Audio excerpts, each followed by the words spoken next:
আসসালামু আলাইকুম রহমতুল্লাহ। আমরা আমাদের আজকে থেকে স্মার্ট ভূমিজরিপ ও ব্যবস্থাপনার এই বইয়ের উপরে আমরা যে 40টি ক্লাস বা 42টি ক্লাস নেওয়ার একটি আমরা সিদ্ধান্ত গ্রহণ করেছিলাম, এবং আজকে থেকে আমরা আমাদের এই ক্লাসগুলো শুরু করব ধারাবাহিকভাবে ইনশাল্লাহ। তো আপনারা যারা স্মার্ট ভূমিজরিপ বইটি সংগ্রহ করেছেন এবং সংগ্রহ করার জন্য মনস্থির করছেন, আপনাদের জন্য কিন্তু এই ক্লাসগুলো খুবই ইফেক্টিভ হতে যাচ্ছে ইনশাল্লাহ।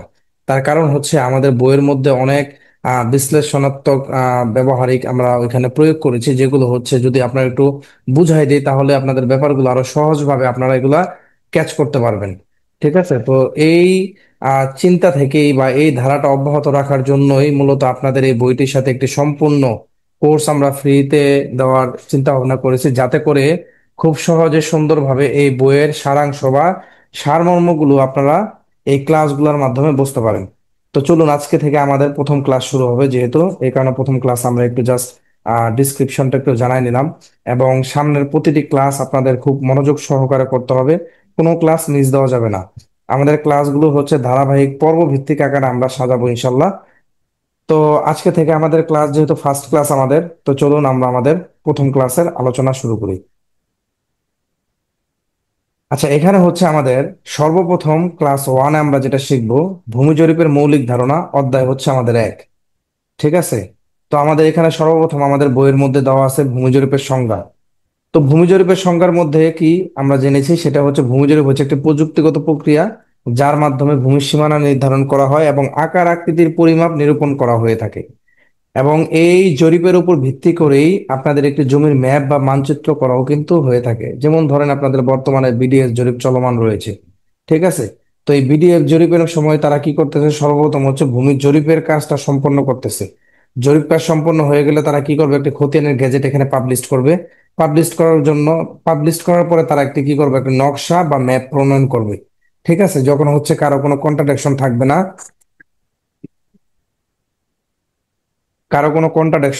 তখন কিন্তু তাদের এই নকশাটিকে তারা ফুল এন্ড ফাইনাল ভাবে তারা গ্যাজেট আকারে প্রকাশ করবে। ঠিক আছে, তো আমাদের আমরা জানলাম কি, দেখেন এখানে বলছি ভূমি সংক্রান্ত যে কোনো মামলা, দলিল, নামজারি, খতিয়ান প্রস্তুতি কিংবা উন্নয়নের প্রকল্পের পূর্ব শর্তই হচ্ছে কি সঠিক জরিপ। আপনি যখন একটি সঠিক জরিপ নিশ্চিত করতে পারবেন, আপনার পরবর্তী প্রজন্মের জন্য আপনি একটি সুফল, যে কোনো একটি প্ল্যাটফর্ম এখানে রেডি করে দিয়ে গেলেন। যেমন ধরুন আপনাদের এখন সবাই মোটামুটি অবগত আছেন, সেটা হচ্ছে এখন অনলাইনে কিন্তু খুব সহজে সুন্দরভাবে অনলাইনে পর্চাগুলা কিন্তু তোলা যায়। আগে কি করতে হতো, আপনার নর্মালি ভূমি অফিসে যেতে হতো, ভূমি অফিসে গিয়ে তারপরে কিন্তু আপনাদের এই পর্চাগুলো সংগ্রহ করতে হতো। এখন অনলাইন কার্যক্রম হওয়ার ফলে আপনাদের পৃথিবীর যে কোনো প্রান্ত থেকে কিন্তু এখন আপনার যে কোনো সময় যে কোনো পর্চা বা খতিয়ানের দরকার হলে কিন্তু আপনারা এটা দেখতে পারতেছেন বা তুলতে পারতেছেন। ওকে,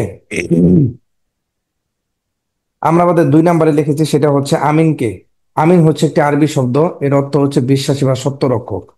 এবং যে ব্যক্তি হচ্ছে জ্যামিতিক পদ্ধতি ফলো করে নিরপেক্ষভাবে জমির পরিমাপ, ভাগ বন্টন এবং সীমানা নির্ধারণের কাজগুলো করে, আমাদের দেশের প্রচলিত ভাষায় আমরা তাদেরকে আমিন বলে থাকি। এখন কিছু কিছু আমাদের মধ্যে এটা বুঝতে হবে, যারা হচ্ছে গড় পদ্ধতি বা আপনার রুট পদ্ধতি যারা ফলো করে, তারা কিন্তু সঠিক ফর্মুলাটা এখানে তারা ইউজ করে জমির সঠিক পরিমাপ নিরূপণের কাজটি করে না। ঠিক আছে, তো সেক্ষেত্রে আপনাদের সবসময় একটি জিনিস লক্ষ্য রাখতে হবে, আপনাদের যে আমিন এখানে ঠিক করেন না কেন, আপনাদের তারা জ্যামিতিক পদ্ধতিটি ফলো করতেছে কিনা বা হ্যারেন্স ফর্মুলাটি ফলো করতেছে কিনা, এটা কিন্তু আপনাদের এনশিওর করতে হবে। ঠিক আছে, তো আমিনের পূর্ণরূপ কিন্তু আমাদের আপোষ মীমাংসা নকশা, নকশার মাধ্যমে আমাদের যে আমিনরা আপোষ দিবে, মীমাংসার লক্ষ্যে যে আপোষ করবে, সেটাই কিন্তু আমিনের মূল দায়িত্ব। ওকে, এবং এখানে আমরা হচ্ছে তৃতীয়ত আলোচনা করেছি জরিপ লিপি নিয়ে। জরিপ লিপিটা হচ্ছে মূলত আমাদের সিকল জরিপকালে সরজমিনে মাপ ঝোঁক যে বইতে লিপিবদ্ধ করা হয়, তাকেই কিন্তু আমরা জরিপ লিপির বই বলে থাকি। ঠিক আছে, এবং ভূমি জরিপ শিক্ষা অলরেডি আপনারা জেনে গেছেন, যে পুস্তক পাঠ করলে আমাদের ভূমি জরিপ সম্পর্কিত আমাদের জ্ঞান আহরণ করতে পারি, তাকে আমরা কি বলি, ভূমি জরিপ শিক্ষা বলি।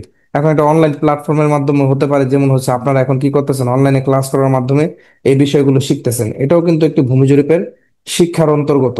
ঠিক আছে, তো এই হচ্ছে আমাদের 14 নম্বর যে পেজ ছিল, 14 নম্বর পেজের আলোচনা। এখন হচ্ছে আমরা যাব 15 নম্বর, যে জরিপের সূচনা বা ইতিহাস। তো এটা হচ্ছে আপনাদের এখানে একটু নর্মালি এখানে আমাদের জরিপের সূচনাটা কি রয়েছে, এটা হচ্ছে এখানে আমরা আলোচনা করার চেষ্টা করেছি। এটা একটু আপনারা নর্মালি পড়ে নেবেন নিজেদের মতো করে। আমাদের এখানে যদি আমরা একটু আলোচনা করি, সেটি হচ্ছে আমাদের জরিপের সূচনার মূল উদ্দেশ্যটা মূলত কি ছিল? এখানে এক নম্বরে যে পয়েন্টটি ছিল সেটি হচ্ছে চাষযোগ্য জমির পরিমাপ নির্ধারণ করা। ওকে, আমাদের যখন হচ্ছে আগে কৃষি জমি এবং অকৃষি জমি আকারে দুইটি রকম এখানে তারা রাজস্ব আদায় করতো। ঠিক আছে, কোনগুলোর মধ্যে চাষযোগ্য এবং কোনগুলো ছিল চাষের অযোগ্য, এই দুইটা শ্রেণীতে ভাগ করে তারা কি করতো, রাজস্ব আদায় করতো। এজন্য কিন্তু মূলত ভূমি জরিপের মূল উদ্দেশ্যটা কিন্তু তখন বা ভূমি জরিপের সূচনা হয়েছিল। দুই নাম্বার আছে কি উৎপাদন ক্ষমতা অনুযায়ী জমির শ্রেণী বিন্যাস করা, যে আগে যেটা বললাম উৎপাদন ক্ষমতা কোনটা উর্বর কোনটা অনুর্বর জমি, এটা তারা আইডেন্টিফাই করার জন্য ভূমি জরিপের কাজটি সম্পন্ন করেছেন। এবং হচ্ছে তিন নাম্বার আছে কি উৎপাদনের ফসল ভিত্তিতে কর বা খজনা খাজনা আদায়ের নির্ধারণ করার জন্য। ঠিক আছে, ওই যে যেটা বললাম একটু আগে, যেটা হচ্ছে তারা খাজনা আদায় করার জন্য কি করতো, তারা উৎপন্ন ফসলের উপরে কার কতটুকু জমি আছে এবং কার কতটুকু কর নির্ধারিত হবে, এই বিষয়টি আপনার ক্লিয়ার করার জন্য কিন্তু তারা কি করতো এখানে ভূমি জরিপের সূচনা বা ইতিহাসের আহ গোড়া, আমাদের মূল ঘরে কিন্তু এটা ছিল। এখানে হচ্ছে আমাদের কি ছিল, এখানে হচ্ছে ধরেন 1793 সালে কর্নওয়ালিস চিরস্থায়ী বন্দোবস্ত প্রথা চালু করে, এগুলো হচ্ছে আপনার জাস্ট একটু বেসিক ধারণা, এগুলো একটু পড়ে নেবেন। এবং হচ্ছে আমাদের সর্বোচ্চ যেটা আমাদের সবচেয়ে বেশি গুরুত্বপূর্ণ সেটি হচ্ছে ভূমি জরিপের মূলত প্রয়োজনীয়তাটা কি। ঠিক আছে, আমাদের ভূমি জরিপের প্রয়োজনীয়তার মূলে মূলত কি রয়েছে এটা যদি আমরা একটু আলোচনা করি। আমাদের এখানে এক নম্বরে আমরা যে বিষয়টি নিয়ে আলোচনা করেছি সেটি হচ্ছে ভূমির সঠিক সীমানা নির্ধারণ করা। আমাদের ভূমি জরিপের প্রয়োজনীয়তা সর্বপ্রথম যে অপশনটি রয়েছে সেটি হচ্ছে ভূমির সঠিক সীমানা নির্ধারণ করা। জমির আসল সীমারেখা পরিমাপ চিহ্নিত করা, জমির জরিপ অপরিহার্য, এতে প্রতিবেশী জমির সাথে সীমান্ত বিরোধ কমে। ঠিক আছে, আমরা যখন হচ্ছে আমাদের প্রতিবেশীদের সাথে সীমানা নির্ধারণের কাজ এবং আমাদের প্রতিবেশীর সাথে আমরা ঝামেলা এড়াতে চাবো, তখন কিন্তু আমাদের সঠিক সীমানা নির্ধারণের জন্য ভূমি জরিপ অত্যন্ত কার্যকর ভূমিকা পালন করে।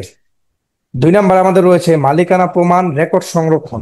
ঠিক আছে, আমরা যেটা বলি খতিয়ান বা মানচিত্র, খতিয়ানের মধ্যে যেটা থাকে বা আমাদের মিউটেশন নামজারি যে কাজগুলো করে থাকি সেগুলো কিন্তু কি করে, আমাদের মালিকানার প্রমাণ বা রেকর্ড সংরক্ষণের জন্য কিন্তু এগুলো ব্যবহৃত হয়ে থাকে। এটার জন্য আমাদের ভূমি জরিপের প্রয়োজনীয়তা রয়েছে।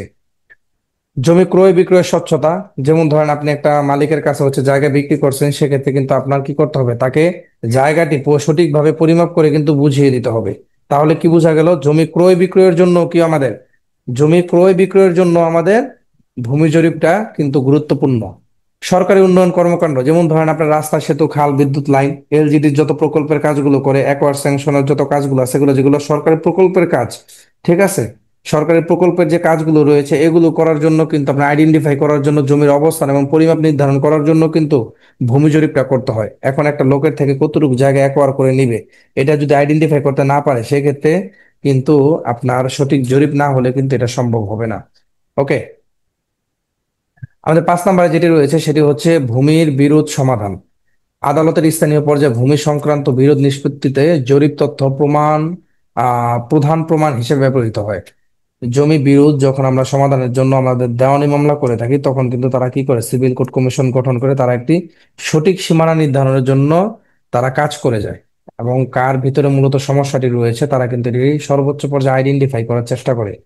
এবং এই কাজটি তখনই সম্ভব হয় যখন একটি সঠিক জরিপের মাধ্যমে তারা এই কর্মকাণ্ডগুলো করে থাকে। এবং আমাদের 6 নম্বরে রয়েছে হচ্ছে ভূমির কর ও রাজস্ব আদায়। জমির সঠিক সীমা সঠিক পরিমাণ অনুযায়ী খাজনা ও কর নির্ধারণ করা অত্যন্ত প্রয়োজনীয়, খুবই গুরুত্বপূর্ণ।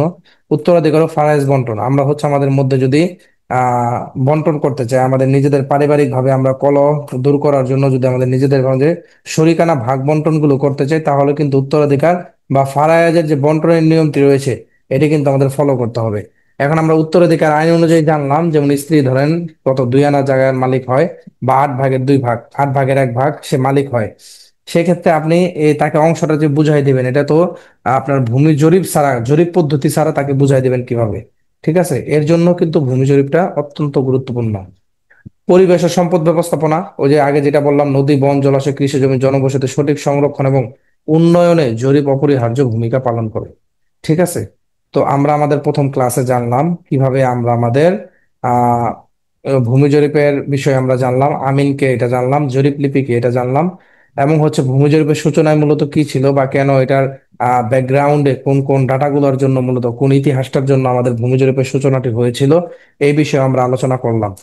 এবং হচ্ছে আমাদের মূলত ভূমি জরিপের প্রয়োজনীয়তা কেন বা কি, এটা নিয়েও আমরা আলোচনা করলাম। তো আপনারা ধারাবাহিকভাবে ক্লাসগুলো করেন, আশা করি আপনাদের ভূমিজল রিলেটেড যে একটা ভয় ভীতি রয়েছে এটি আস্তে আস্তে দূর হয়ে যাবে ইনশাল্লাহ। তো আমাদের আজকের ক্লাসটা এই পর্যন্তই। আসসালামু আলাইকুম।